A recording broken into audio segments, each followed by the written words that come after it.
Materi pertama yaitu tentang ahamiyatu ma'rifatullah atau pentingnya mengenal Allah. Mengetahui, mengenal, dan mempelajari tentang Allah Ta'ala tentu saja sangat penting bagi kita. Hal ini berdasarkan alasan-alasan. Yang pertama karena Allah Ta'ala adalah Rabbul Alamin. Di dalamnya terkandung pula arti mendidik, yaitu menyampaikan sesuatu kepada keadaan yang sempurna dengan berangsur-angsur. Yang kedua adalah pemahaman dan pengetahuan kita tentang Allah Ta'ala harus didukung dengan dalil-dalil yang kuat. Yang pertama ada dalil akli atau menggunakan akal dan logika. Yang kedua dalil nakli, dalil atau nas yang tertulis dalam kitab. Akan semakin terbukti kebenarannya dengan dalil akli yang diperoleh dari ayat-ayat kauniyah. Yang kedua ada dalil fitri atau fitrah naluri sunatullah. Ayat ini mengisyaratkan tentang penciptaan manusia di atas fitrah atau naluri untuk tunduk kepada Allah Ta'ala. Ketiga, karena ma'rifatullah akan menumbuhkan pengaruh di dalam jiwa, yakni raf'ul imani wa taqwa, atau meningkatkan iman dan takwa.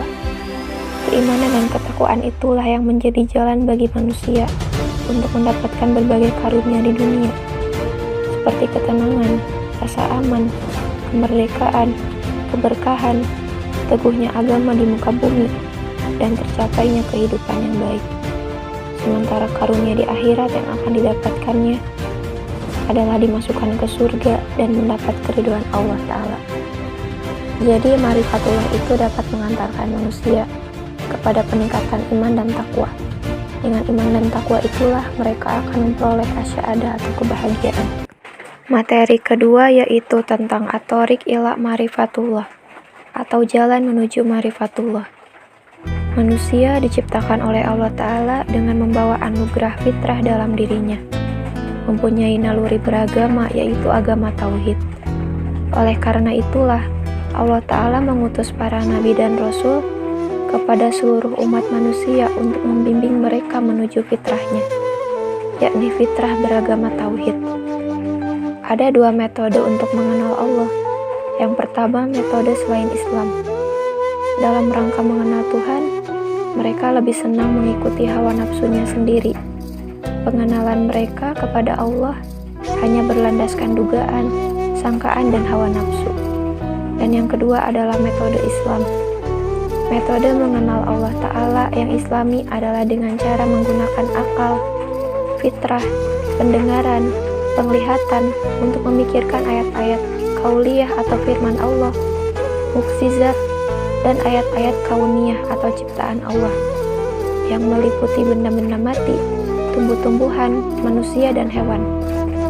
Allah Ta'ala memerintahkan kepada manusia untuk memikirkan ayat-ayatnya yang tersebar di segenap penjuru semesta ini agar mereka mengenalnya. Allah Ta'ala menyebutkan banyak di antara jin dan manusia yang akan terjerumus ke neraka adalah disebabkan karena tidak mau menggunakan hati, mata, dan telinganya untuk memahami, melihat, dan mendengar ayat-ayat Allah Ta'ala. Metode pengenalan yang Islami akan membuat manusia mencapai pemahaman tentang kedudukan dirinya dan juga menyaksikan bukti keesaan Allah, lalu tunduk kepada Allah. Akhirnya ia akan bersikap membenarkan terhadap Allah Ta'ala. Materi selanjutnya yaitu al-mawani min ma'rifatullah atau penghalang dalam mengenal Allah. Secara garis besar, terdapat dua hal yang menghalangi manusia dalam mengenal Allah. Pertama, maradu syahwat, yaitu yang berkaitan dengan penyakit hati, berupa nafsu dan kesenangan. Kedua, maradu syubhat, atau berbagai hal yang menimbulkan keraguan, lebih banyak berkaitan dengan masalah akal dan logika. Contoh dari maradu syahwat, yang pertama adalah al-fisku atau kefasikan. Fasik adalah orang yang senantiasa melanggar perintah dan larangan Allah. Kedua adalah al-kibru atau kesombongan. Kesombongan merupakan suatu sikap di mana hati seseorang ingkar dan selalu membantah terhadap ayat-ayat Allah Ta'ala.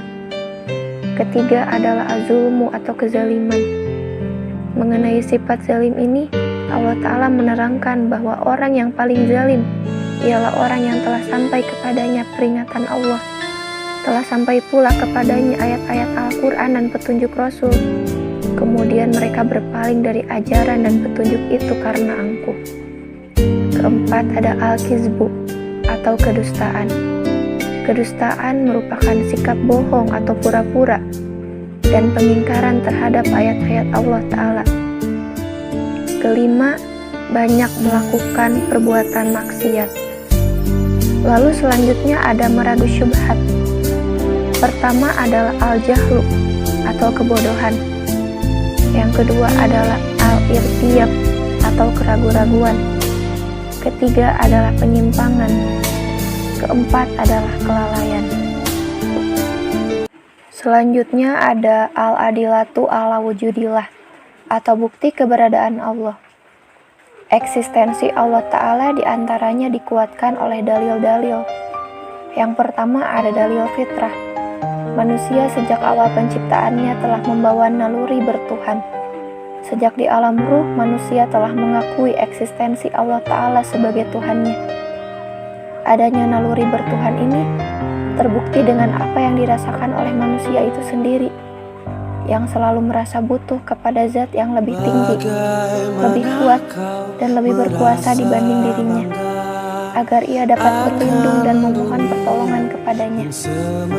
Kedua adalah dalil yang dapat diindra. Ada bukti-bukti keberadaan Allah Ta'ala yang bisa dinikmati, dilihat, dirasai, atau disentuh oleh indera manusia. Yang ketiga adalah dalil akal. Jika kita menggunakan akal kita untuk memperhatikan berbagai fenomena di alam semesta ini, akan sampailah kita pada suatu kesimpulan bahwa semua fenomena yang ada ini membuktikan bahwa Allah yang Maha Kuasa itu ada. Beberapa fenomena yang menjadi bukti wujudillah di antaranya adalah adanya fenomena penciptaan, penyempurnaan, penentuan, dan petunjuk. Yang keempat ada dalil wahyu. Dan yang kelima ada dalil sejarah. Bab selanjutnya yaitu tentang tauhidullah atau mengesahkan Allah. Sebagai muslim, kita wajib meyakini tauhidullah. Tauhidullah di dalam ajaran Islam mencakup 4 bagian. Yang pertama ada tauhid rububiyah, yaitu mengesahkan rububiyatullah, mengakui dan meyakini Allah Ta'ala sebagai satu-satunya Rob. Dialah Kholikon atau pencipta, Rozikon atau pemberi rizki, dan Malikan atau pemilik. Yang kedua ada tauhid mulkiyah, artinya mengesahkan mulkiyatullah. Dialah walian, pemimpin atau pelindung, dan hakiman yang menetapkan aturan atau hukum. Yang selanjutnya ada tauhid uluhiyah, artinya mengesahkan uluhiyatullah. Dialah satu-satunya goyatan dan ma'budan. Allah adalah goyatan, artinya dia adalah satu-satunya tujuan dan orientasi dalam kehidupan ini. Hanya kepadanya kita persembahkan seluruh ibadah kita. Terakhir yaitu al-hayatu fi zilali tauhid atau hidup di bawah naungan tauhid. Seorang muslim harus memiliki ma'rifah yang benar tentang Allah Ta'ala. Esensi Allah Ta'ala adalah zat yang maha sempurna. Dia berbeda dengan makhluk ciptaannya. Tidak ada sesuatu pun yang setara dengannya. Sifat, nama-nama Allah Ta'ala pun adalah sifat dan asma yang maha sempurna. Allah Ta'ala juga memiliki kesempurnaan dalam al-af'al atau perbuatan, penciptaan langit, bumi, manusia, malaikat, dan yang lainnya merupakan af'al Allah Ta'ala. Dan tidak ada siapapun yang dapat menolak ketetapan dan kehendaknya. Kesadaran akan kesempurnaan Allah Ta'ala yang tak tertandingi dalam esensi, nama, perbuatan, inilah yang menemukan kesadaran at-tauhid yang meliputi tauhid asma wa sifat, rububiyah, mulkiyah, dan uluhiyah. Sikap ketauhidan sebagaimana dimaksud terangkum dalam satu kalimat yaitu la ilaha illallah, tiada ilah selain Allah. Maka seorang muslim yang hidup di bawah naungan tauhid adalah mereka yang menjadikan Allah sebagai mahbuban, Rabban maskudan, Malikan mutaan, dan ilahan ma'budan. Dengan hidup di bawah naungan tauhid, manusia akan terbimbing ke arah kehidupan yang lebih baik. Wallahu a'lam bishawab.